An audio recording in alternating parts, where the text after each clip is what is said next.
paddle of the year? This is a big one. Mine's kind of a bad answer. Are we allowed to boo? You guys know what I'm going to pick. And I think one of the paddles of the year that is pretty awesome is the... Oh! I would not have guessed that one. I wouldn't have either.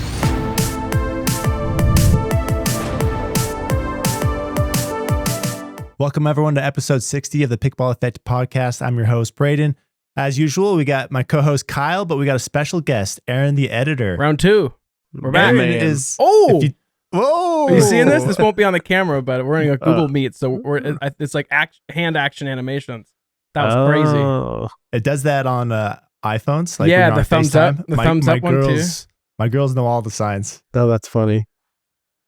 But so Aaron's been on an episode before. If you guys haven't met Aaron before, he is someone like we actually talk paddles quite a bit. He knows this stuff, and he gets all the paddles that I get. And so he's like one of these guys that like knows a ton about paddles that like people don't like realize that the wealth of knowledge he has. Wow. So we're bringing on Aaron as the special guest to go over today's paddle superlatives. What we're going to do, this will be a fun episode. We did this last year.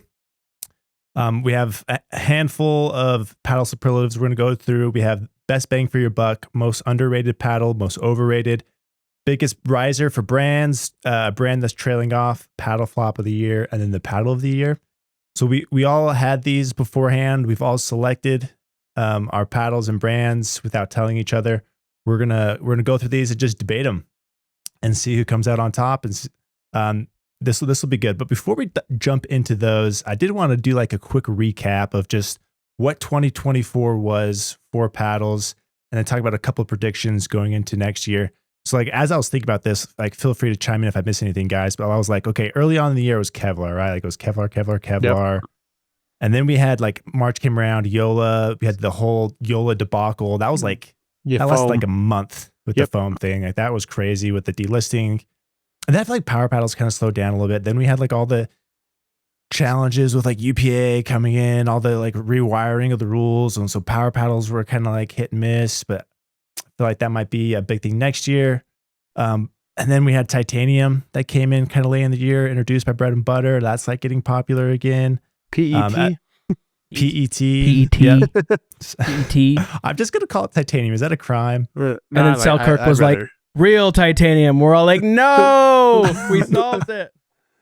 And then I feel like standard shapes had like a revival this year. Like early on in the year, standard shapes came around, and then like throughout the year, the whole standard like category was just like built out, which we did not have before. Like I did that standard shape rundown showdown thing, and like I said in that video that I could not have made that video a year ago because it just wasn't filled out like the way it was. So like standard shapes kind of had a revival, starting to gain some ground. I don't know. Do you guys still see more elongated than standard, or vice versa? Has it flopped? I'm seeing a huge increase in standard and wide bodies in the like rec play. Obviously, elongated still dominating pro play, but yeah, pretty similar for me too. I've never seen more standards, let alone people understanding the different paddle shapes. I think that was maybe what 2024 was the increase in consumer knowledge as far as not all paddles are the same shape. There's different shapes. Here's like the three main shapes and kind of what they do. I still see a ton of elongated, I would say, because that's kind of what maybe if you're going to like a store, a Dick's, something like that, that elongated kind of dominate that scene. But as far as like the enthusiasts going into like maybe the nerd area where we all live, I've never seen more standards. Yep, totally agree. And so that was fun. And then another one that just kind of started creeping up towards the end of this year was like transparency around facing layers. I thought like 11.6.24 kind of popularized like the CFC thing. We started seeing fiberglass being creeped in and spoken about as an additional layer, like an intentional layer. And that's another trend that we kind of saw towards the end of the year. So those are all the like things that kind of happened this year. And going into next year, like what do we think are we going to see going into 2024? What are the trends that you guys have kind of picked out, or like what's going to keep going, what's going to fall off, what's going to be new? I think it's going to be the year of durability. I think people are going to mess with materials to just make paddles last longer. I think we're going to back off the whole power game just with all the unknowns. You don't think there's going to be a big power push now that we know like what the rules and standards are? I think we're already at that. I mean, we still don't know because they're not transparent, but I feel like we got to be close to that point four. There's really only 4 or so paddles that I would consider like big power. Like you have like your Gearbox, your Yolas, your Paddle Techs, and now like the Ripples. Mm-hmm. But like outside of that, there really isn't a ton of those like kind of bigger power paddles. I still think there's going to be another push for power.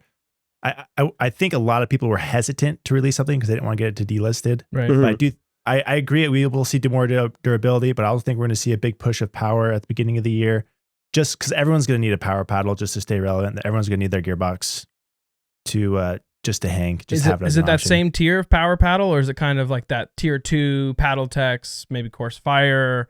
A lot of these new paddles that maybe aren't reaching the ceiling, but I feel like within the last 3 or 4, 5, 6 months, there's been 5 to 10 new paddles in this tier 2 category where people aren't flirting with the ceiling per se, whether it's a technology gap or they just don't want to go past the limit and get it delisted. But I feel like there's a huge increase in tier 2. So I could see 2025, 5 to 10 more paddles in that same tier without potentially reaching like the top tier. Yeah, I can see more tier 2s, but I also can see an argument for more tier 1s.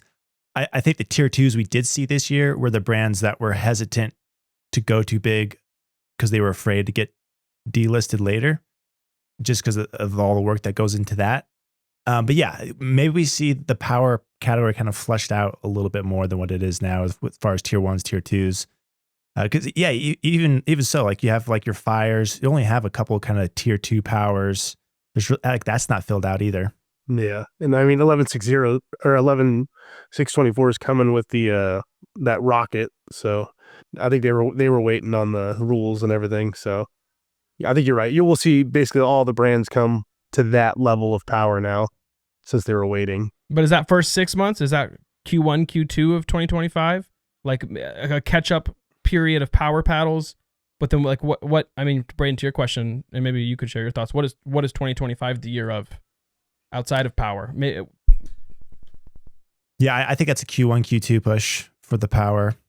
Yeah, I don't know. Like going into this year, I would not have guessed what we did see. Like we knew Kevlar was going to be a thing. That was really the only prediction that we like knew going into this year. But other than that, like I felt like the shapes thing was kind of like, oh, that's cool, that's nice, but I didn't expect that. I don't know that for the foreseeable future. To your point, I think Q1, Q2's power.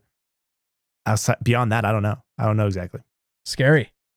That's scary. Yeah. Why is that scary? I mean, what are they going to release? I mean, like, I think the consumer has never been more educated as far as paddles, and so maybe the expectations are higher. Kyle, you speak to new materials and durability. Mm-hmm. I don't make paddles, but like, what is that? I can't see 2025 being the year of durability. Like, I don't know what is this new innovation that will truly unlock like peel ply and temporary grit.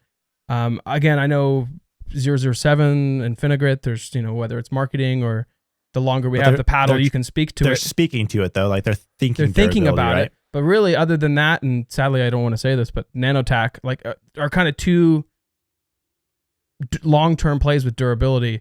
And so I just don't know. We haven't seen it, and I feel like we would hear whispers of it. And so I really can't see 2025 being durability because I just don't know if the technology is there, if people are thinking about it. But we felt like the power was coming. We could kind of see the wave, but I'm not seeing the wave of durability in 2025. Yeah, that's a good take. Do you have a counter argument there, Kyle? What are your thoughts? I mean, I think we left out. We left out a huge one with the replaceable grid at the reload. That was a huge deal this year. Okay. Well, that didn't get really like no one. That was kind of like an underrated paddle. Like no one really picked it up. I think people appreciated the technology, but the paddle didn't take off. But is Reload vying to get on other paddles for other brands? And they're trying to, but like, are they going to be successful there? I don't know. Yeah, I think that's one to watch, especially in the durability space. Because as far as durability of spin, yeah, I think spin's the biggest one. But obviously, brands are thinking about it with Selkirk, and like a lot of people follow Selkirk, right? When Selkirk starts thinking things, other stuff follows typically, and so maybe there's an argument there. It's like if Selkirk's leading the way, they're saying Infinigrit, they're thinking they're trying to innovate that way. But I don't know. It's almost like it's definitely a consumer advantage, but it's almost like at a disadvantage to brands in some cases, right? Yeah. Like Oh, they make less exactly. money, less Lots of money. replaceable paddles, but maybe you get more loyalty. I don't know. It's kind of a tricky spot for brands to be in that way. Because like right now they're sitting sweet, right? Like Yeah. replace a paddle every 3 months. Every 3 months, yep. But that's where the small brands have thrived. They've thrived in like, we don't care about the rules. If we make a paddle that sparks, then we'll get all the sales for being innovative. So I think that we've seen like the small, medium-sized brands not like fearful of what durability and increased grit could mean, because for them, like they need to make a splash. And so I feel like the like, you know, Selkirk released that gosh, what's that? What's the one with the Kevlar checker face? We're gonna have to cut this. The Halo? SOK Halo. Yeah, Pro. so Selkirk released the Halo, and Kevlar like way later. We're like, Kevlar's on the way out, and Selkirk's like, we know what you want, Kevlar. We're like, not really. But it's the same. Oh shit! I just lost my whole train of thought. Oh no! But I think you're saying that like this innovation, if it happens, is going to come from the smaller brands. Thank you. Yeah, they'll be pushed by them. I 100% agree. Right, and then the bigger brands will be forced to respond, because now there's the expectation of this new technology, or of, you know, hey, we're able to have spin for up to 6 months or whatever the new. So it will be forced to come, but I don't think it will be led by one of the big brands that isn't going to make any more money because, you know, they want you to buy a new paddle every 3 to 6 months. Mm-hmm. Yeah, that's good. Like if I'm Reload, I'm not going after Selkirk. I'm not going after Yola. I'm going after the smaller ones, the ones who want to be differentiated, the ones who aren't worried about the dollar for now. That makes a lot of sense. Do you guys think we're going to see an increase in prices, less brands enter the market now that we have like the whole price increase for paddle certification? 1,000%. Like even like the Vatic Pros, the 11624s, do you think they bump up their prices next year? Vatic for sure, because they have pros, because they have Augie. I'm sure we're going to see a bump in prices across the board. As far as how much, it might not be huge, but I think we'll be seeing, you know, $130 paddles go to $160. Like that would be my guess. Would be a bump of like especially that much. If there's consolidations. Consolidations sadly means, you know, less competition, and if the market is smaller, then that inevitably means, you know. Do you think we'll see consolidations? We kind of saw our first consolidations this year with like Paddle Tech, Pro XR, and then there's like a couple others. That was really the first one. I heard like rumors of other brands selling out, of like upstarts that made a lot of money and now like they could potentially sell it and get out. Yep. Like, do we see more of that now that like the prices, you know, increased to play? Like, okay, you made some of these medium-sized brands who like they already like they made some money, they got a name, they have a reputation. They could potentially make an exit. Yeah. I could see that happening. Yeah, and for like some of them, maybe like they've won. Like this is like the tipping point where they created the small paddle company. They were able to, you know, grow it to a medium size, and now they can consolidate with someone larger because of they're forced with the situation. So like, I mean, that could be a victory for them. I think it's a balance between them trying to be strategic for the future, but then also maybe achieving success already and like reframing what that looks like for them.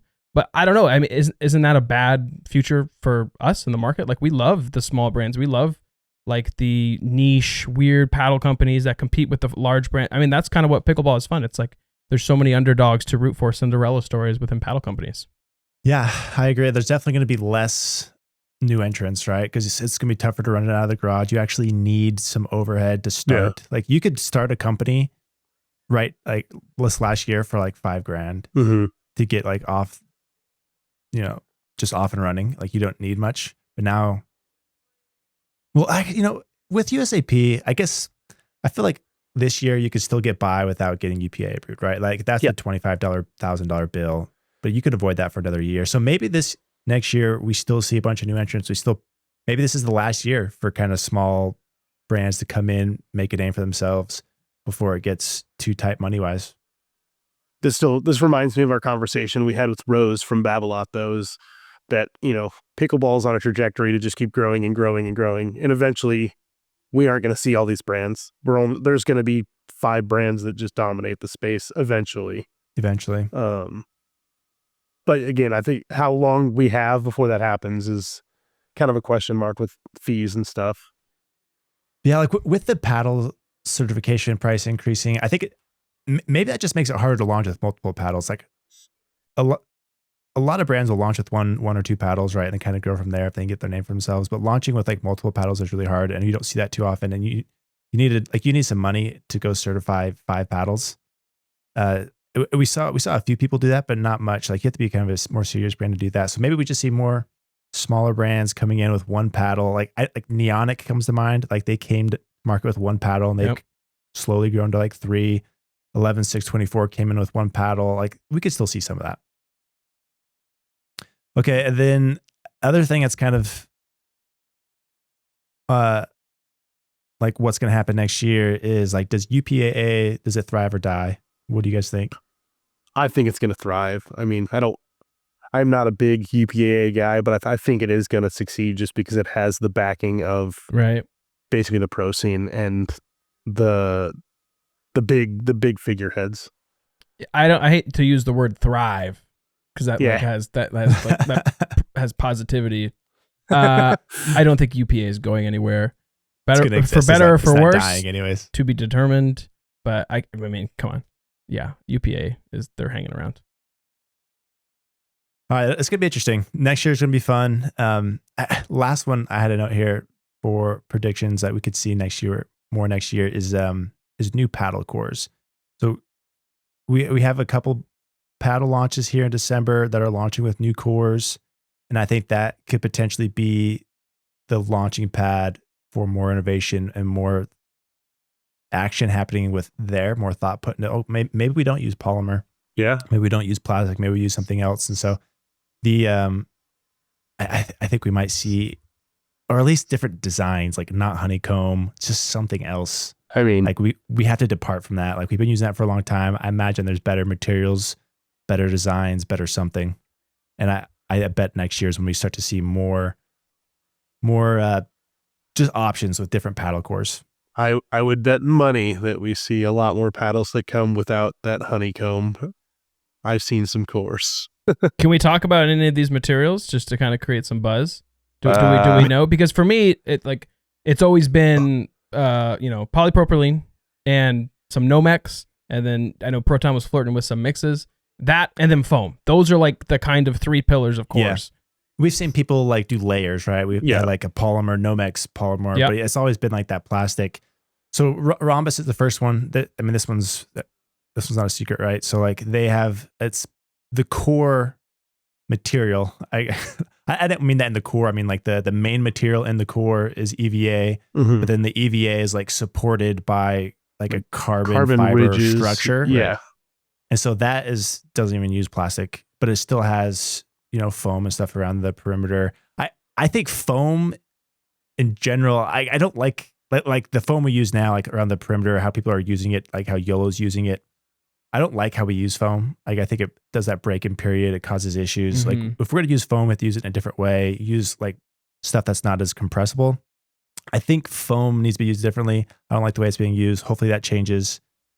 And then we've talked about a little bit how carbon is doing something totally different. They don't have any plastic in their core. Right. Well, that'll get talked about once that gets launched. But those are the 2 main brands that are launching with something that doesn't even use polymer in the core. So maybe it's not introducing completely new materials, but at least for some of the foam category, re-engineering or improving an engineering on durability or just the design of the paddle, so that because there's potential with foam, but there's downsides. So it's maybe minimizing some of those downsides and finding a new combination that kind of gives you the positives of foam without some of the drawbacks. Agreed. Taking what we've learned and moving forward. But and then of course Gearbox doesn't have the traditional honeycomb structure. So I guess there's 3 brands there. Gearbox has been doing that for a long time and hasn't really picked up. But I think this will be the year we see that. But foam will be a factor, but it needs to be different than how we're doing it. I think we're going to see a lot more brands go internal weighting too.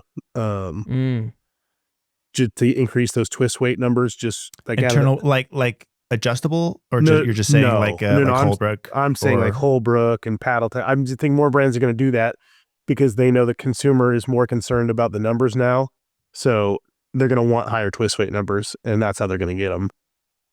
I just think we'll see more brands do some internal weighting with some weights.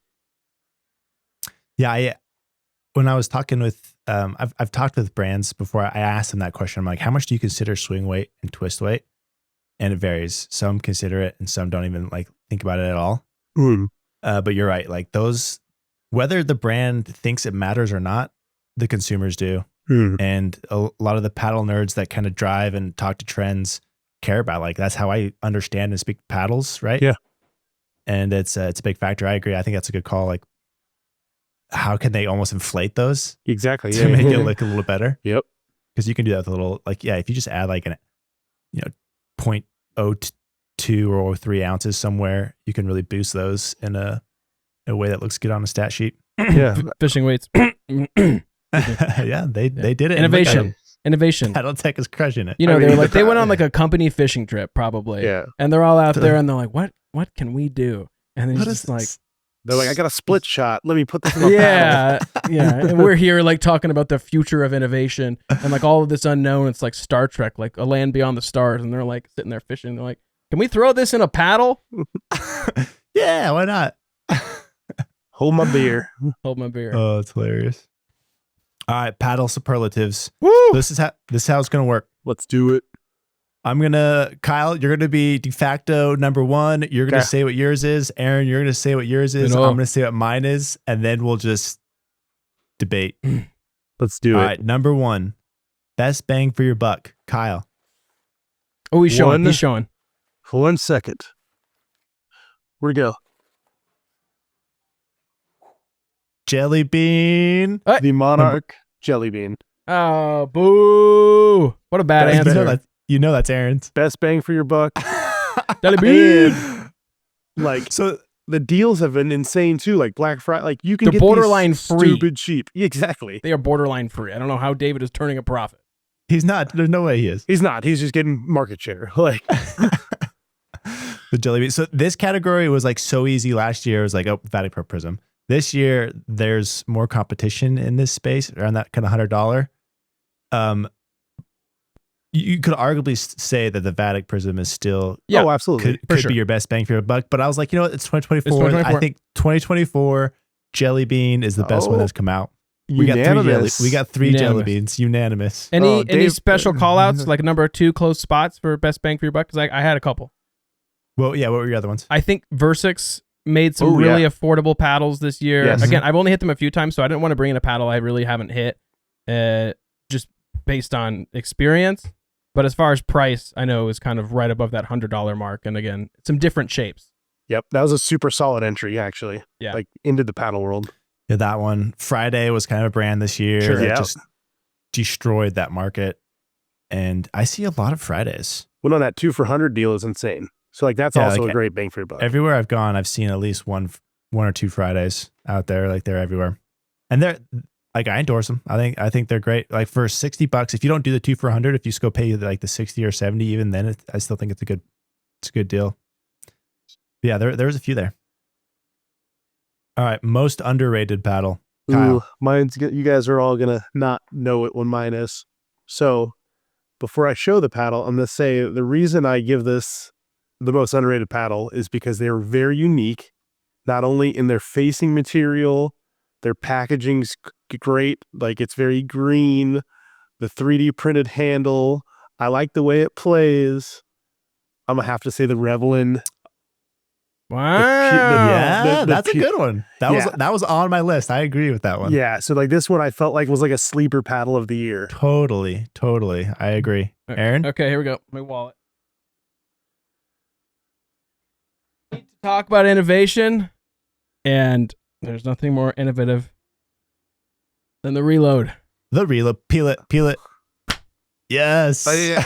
Oh, you Such authoritative. peeled it all the way Look at off. the flick of the wrist.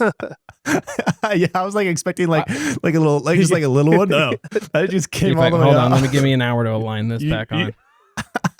Could have been great if you just threw it off. Like Pretty quick. Reload. Underrated. All right, I had both of those as part of my list oh, but I ended up with the Franklin Tempo 14. Ooh, That's a good one. Everyone Tell me why. just dogs on Franklin, but the Tempo 14 is a good paddle. What do you like so many about it? 14s are just too light. This one comes out of the box, very stable, super plush. What they did is they made denser foam around the perimeter, Mhm. which gives it that softer feel, more forgiving for 14. And it's in like a swing rate range of like 113, 115, when most are like a 110. But like that extra plow through feels good. Like every other standard 14, I have to add weight. You don't have to add a weight with this. I think it's a sleeper round. Plus, it's $150. Code, it's like 140 or something. They were selling them for like 100 for Black Friday. It's a pretty good deal.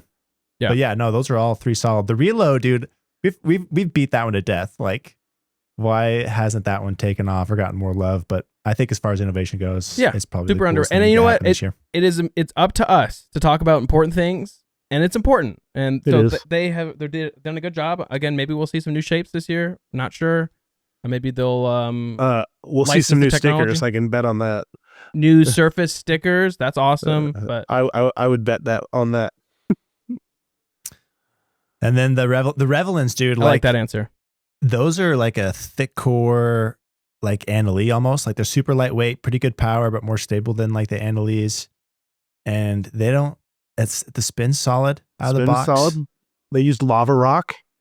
Yeah, They- like lava rock. Yeah, it works. Yeah. Who knew? I want a lava rock reload. I think that's the move. There we go. Reload. All right. Most overrated paddle, Kyle. So I am going to say, and this is my personal opinion, but I think the mod TA is overrated. Oh, that's a cop out. That's a cop out. No, Get but him out of here. I'm saying it's overrated for like the QA, like they break too easy. I'm just not a fan. Like everyone on the internet has spoken to like how quickly those break down, but yeah, yet they're everywhere. Like, why is that? because 3-5 players can bash you in the face with them. Like, But like everyone knows that they break, right? yeah, I don't know. There's a lot of like DLAM deniers out there. Like people will like DLAM deniers. they do not. They're like, no, mine's good. Mine's good. And you're Well, like, no, that was yours fine. is clearly not good. It's a Morocco. Let me see that. The other. Ugh. It's a pretty worse than- battle. It's a really pretty battle. I'll Do give we them that. need some sort of DLAM check for clubs? yes. Like Yes. you walk in, get your paddle scanned. Oh, that would before be you kind go of cool. play? You have like a little like an X-ray. Everybody like runs their paddle through. It's like TSA goes. You got to go So, through. You got to get. Yeah, you you got to gotta go get through TSA. hands up. And then like half the club was not going to come back because their paddles are all DLAM. I think at least at tournaments, like there should be a squeeze test. Like no more of this just like face touch. Like there should be Oh, there should be a press. USAP tried that and they got ripped. Remember the whole proton deal? Oh, wait, what? Yeah, don't try that one. All right, Aaron. This might be unpopular. I might get struck down for this, but hold on. Ready? Bum, bum, bum, bum, bum, bum. The Ripple. Ripple. Get out of here, Ripple. No. It's overrated. And I think part of it is just because it's been talked about, like it is so beat to death. It's like Ripple's coming out September. Ripple's coming out October. Hold on, Ripple's coming out November. And then it's like December coming to a city near. I'm just so sick of talking about the Ripple. It's so overrated. The alpha, the beta 1, the beta 2. Now, I will say there's an asterisk. It's a great paddle. It has a massive sweet spot. It's a ton of fun to play with. It feels. It does not have a massive sweet spot. The R2, Ripple? the R2 is massive. No, it's not. I wouldn't call it massive. It felt I would okay. say it's more generous than the R1. Do you have weight on it? Yeah, I got a lot of weight on it. Okay, anything's going to feel massive with a lot of weight on it. He's like, it's 10 ounces, but who's counting? I thought it was big. Anyways, I'm so sick of talking about when this we paddle. talk sweet spots, we got to talk stock. We can't talk with weight. That's yeah, fair. exactly. Okay, that's fair. Unaltered sweet spot. Anyways, I am so sick of talking about the Ripple. I agree it's a great power paddle, but I already hate power. And so I it's not even released and I'm like done with it. And apparently the new one's it hits even harder. Yeah, Ripple is the most overrated paddle of 2024. And that's the video you're editing right now. Yeah, Are yeah. you just I'm angry the dogging whole on it. time? I'm just dogging on the edit. Just looks so bad. These comments are about to have so many pitchforks coming for Aaron. He's done for. Nah, he might find some friends though. That's true. Some sympathizers. I mean, do you get what I'm saying? Do you get why I think it's overrated, or you think it's a bad take? I would have called it the most overhyped paddle. Maybe Okay. not the most overrated, but it Okay. was stupid hype, and it's going for double the price on the secondary market, which I've never seen. And No. That's reasonable. That's reasonable. All right, mine. Okay, I don't know if this totally works for 2024 because this paddle came out in December 23. But I'm saying the Ruby. The I think the Ruby. Ruby. I like that. I think the Ruby's overrated. Like Good answer. to me, it was just a reskin DBD with the Kevlar. It changed it a little bit, but that thing went crazy, and people were just talked it up like how it was just so much better. I'm like, it is the DBD with a little more muted feel. I didn't think it was that big of a change. And like you look at like Volair now, how they just like reskinned their Mach 2 and Mach 1 with the Kevlar, and they just got like murdered for it. Like that's what 6-year did. But granted, it was a year earlier. But that one was overrated for me. Is that a bad paddle? No, I didn't think it was just as crazy as people talked it up to be. You know, the Ruby, I have a funny story. The Ruby is actually the first paddle that you handed me. And we're like, hey, Kyle, tell me what you think of this. Oh, was like, it? Yeah, we were at Flying Pickle and you were like, tell me what you think of this. That's great. What did you say? Do you know? I thought it was okay. I mean, I thought it was really pretty. You probably loved it. No, I was never a big Ruby guy. I thought it looked good, but it did look good. I do think that was part of the Gorgeous. success. Yeah.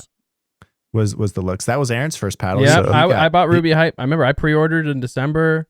I was on the fence about buying a DBD, and then it was like Kevlar was new, so it's always fun like buying new popular facing materials. It was the first red paddle, white edge guard, super gritty peel ply. It was like when they were first doing the coarse peel plies instead of all the thin ones. I just like, this is like the best dang pickleball paddle what that's ever gets existed. me is like, okay, like I get that appeal like during the first couple of months, like, you know, December, January, but like it stayed hot for a while. Oh yeah. And I was surprised by that. All right. Biggest riser, speaking of brands. I mean, I know this is going to be unanimous, but it's got to be Paddle Tech this year. Okay. That's not mine, Aaron. Oh. Biggest riser for brands? Biggest riser brand. Yep. You I okay? got it. Do you Yeah, need to I gotta go. bathroom? Hey. All right, pause. do you need to use the restroom real quick? Pause. Paddle Tech is a good answer. I really want to put Honolulu in there. Oh. They're tiny, but Honolulu has gone from a brand that no one has heard about to every pickleballer who knows ball knows Honolulu. So that, and then You can give it to them. I kind of I want can to see that. My only thing like against that is like it's off the back of one paddle. It's not like everything they're doing. Wasn't that Like they hit a home run on one. Isn't that 6-0? No, they have multiple hits now. They have like their Monarch series that hit. We all just went Jelly Bean. No, but their 6-0. first hit was 6-0. their Isn't that what Hirachi. 6-0 did? Oh, 6-0. Yeah. I guess so. You're saying Okay, I got a lot of 2024 hype. What's yours?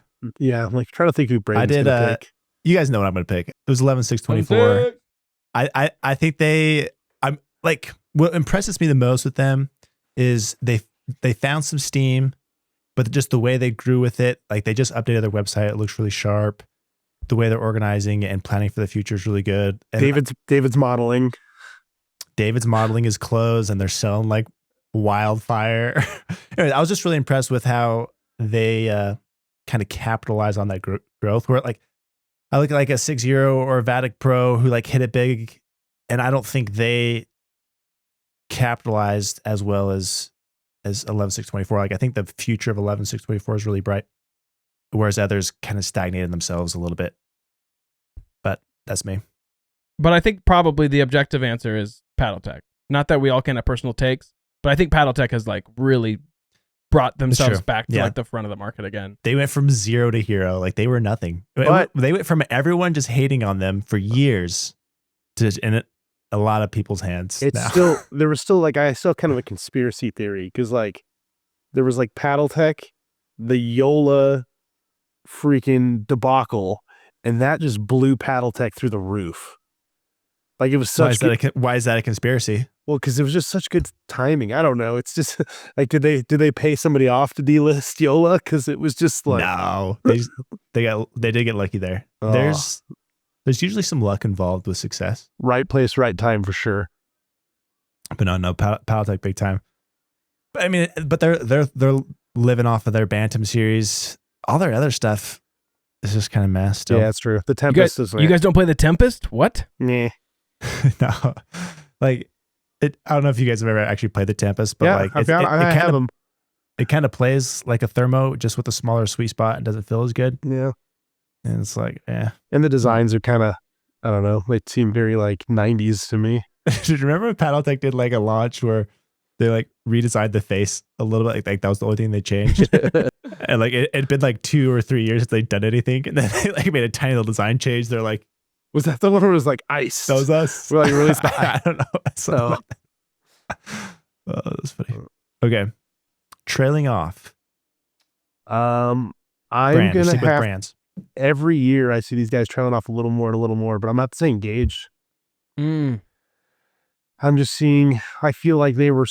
I feel like over my course of like being in pickleball, like the last 5 years, I feel like Engage was huge, and I just feel like Mhm. every year they're just like slowly, and like this Yeah, year I feel like they're almost hanging gone. on, but they're not growing. Yeah. So I'd have to. Go. What do you with think of Engage. them calling their mid range an enthusiast line? Like, do you feel like that's like Is that a slap in the face? hurt, like a slap in my face? I Yeah, was like, I oh, think- I'm only an enthusiast. Yeah. I'm not a real player. Yeah, You can't no one put wants a to pro s- line. They don't want to self-label themselves as an enthusiast. Like maybe call it that internally, like fine, but like it seems like such a funny external name for their mid range line. And like you don't know how great a paddle is going to be. We've seen like so many paddles that are 120, 130, 150 that are amazing paddles. Yeah, Like, you know, I'm not saying any brands, Selkirk. But like the most expensive paddles are not the best paddles of their brand. No. And so to label it enthusiast just doesn't work because sometimes the cheaper paddle is better.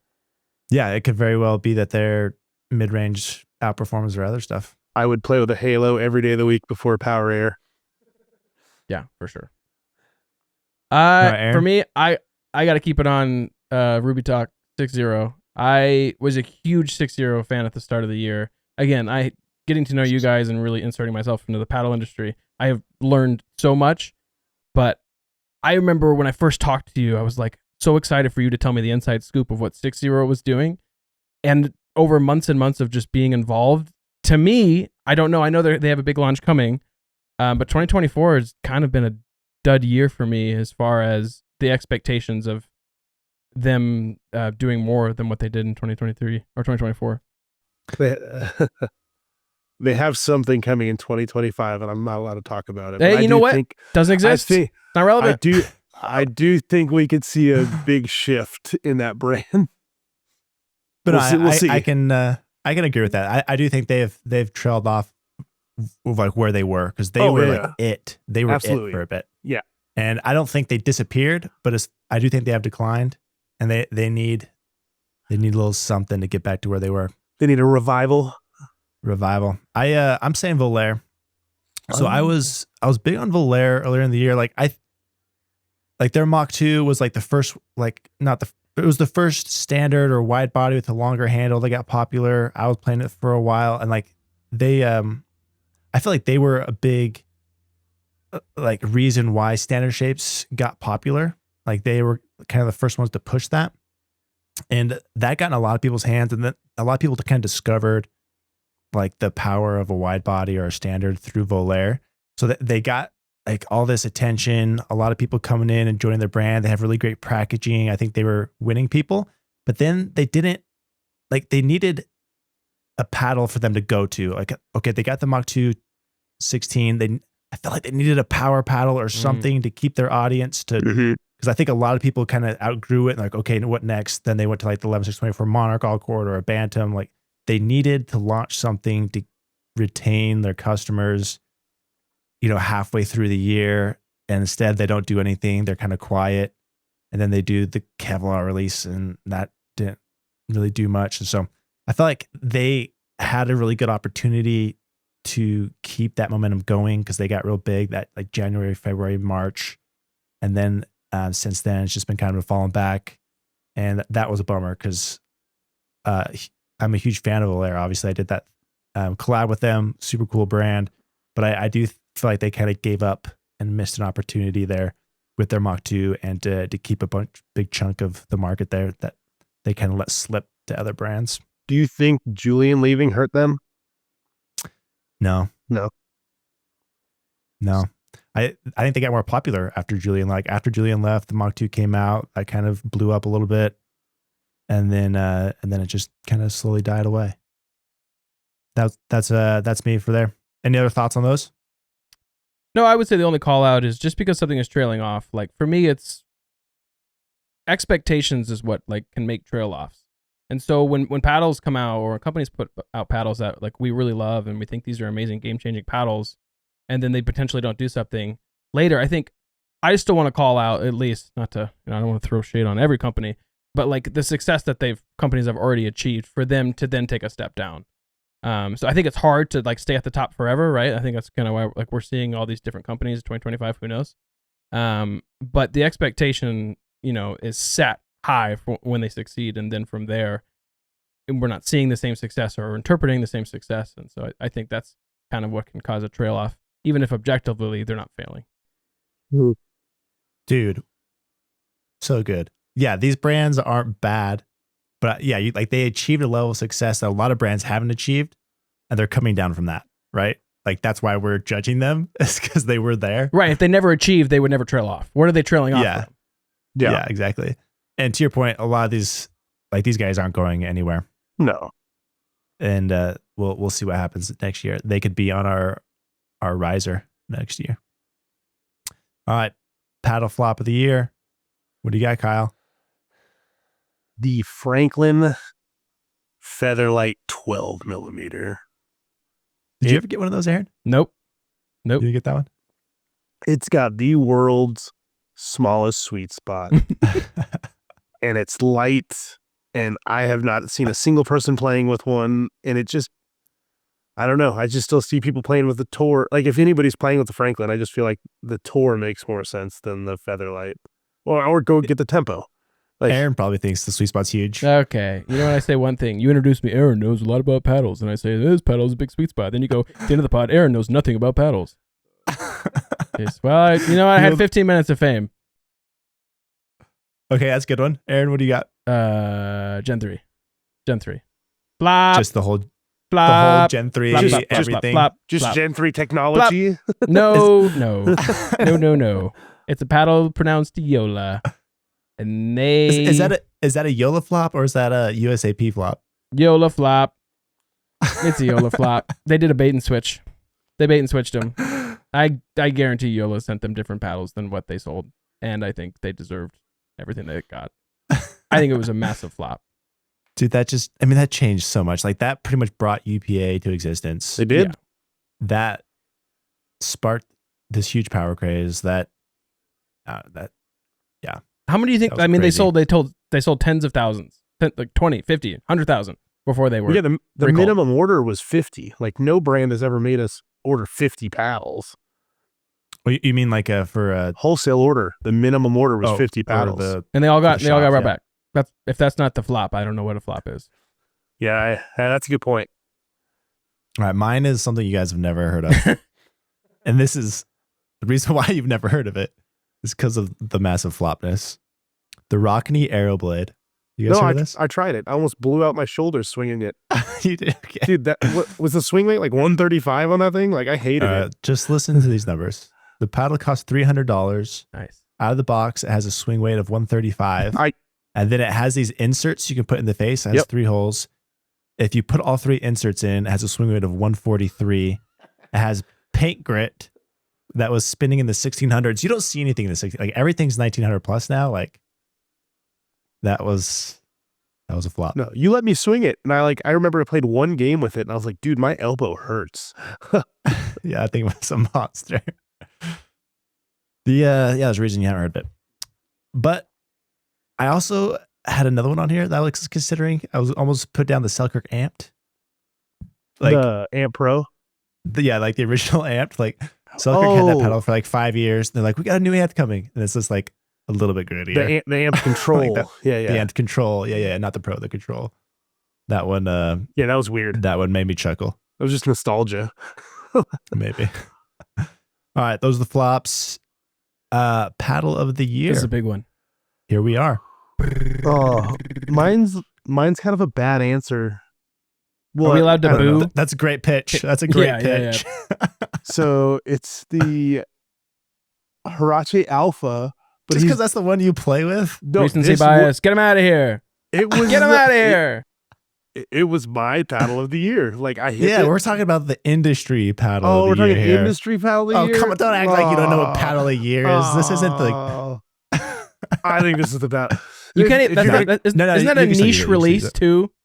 It is. It is. It's kind of Jeez. It's not kind even a of trash. paddle. It's Like, kind of a trash answer. It's gonna end. It's gonna end. Kind of a trash Um, answer. Okay, fine. That's my paddle of the year. If I'm gonna say industry paddle of the year, I'm gonna say ESQ. Okay. Good save. Good save. Well, you know what? Now that I've made fun of Kyle, I think I also said what's my favorite paddle of the year, not the paddle of the year. And so I'll stay on the same vein of misinterpreting the question. Kyle, we're just giving you beef. We're just giving you beef. It's good. Yeah, I'll take it all. And I think one of the paddles of the year that is pretty awesome is the Jelly bean. Pulse. Oh, the Pulse. I didn't know you were a Pulse fan. I like it a lot. I think it's great. I think it's really smart. I think it's easy to give someone points if they release in multiple shapes to widen. You could say the same thing for the Monarch line. VS, which one? I'm a V guy just because I, trash wide body player. But I think they're great paddles. I think they're really the good. bigger sweet spot. Oh, for sure.